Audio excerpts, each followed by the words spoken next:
In today's video, I'm going to show you how to do the printhead cleaning of your Epson Workforce WF3820 printer.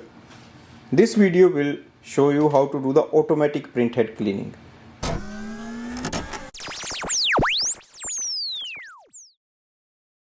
If you want to know how to do the manual printhead cleaning, you can watch my another video on that.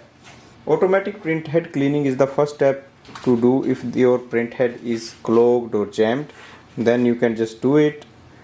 In case that doesn't work, only then we go for the manual cleaning. Go to the printer control panel and scroll to the maintenance option. Scroll down and you will see printhead cleaning. Select it once. Click on the start.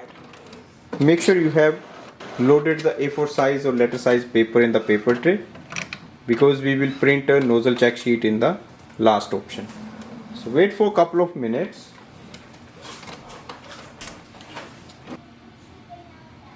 Printhead cleaning is done. Let's print the nozzle check sheet.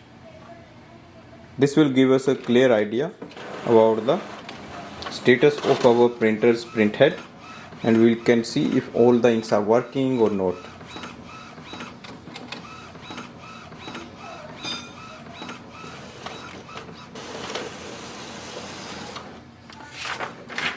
You can see here all the inks has started to work. That means we don't need any more cleaning for the printer, so we can resume our normal printing. This way we can do the printhead cleaning of this printer. Thanks for watching.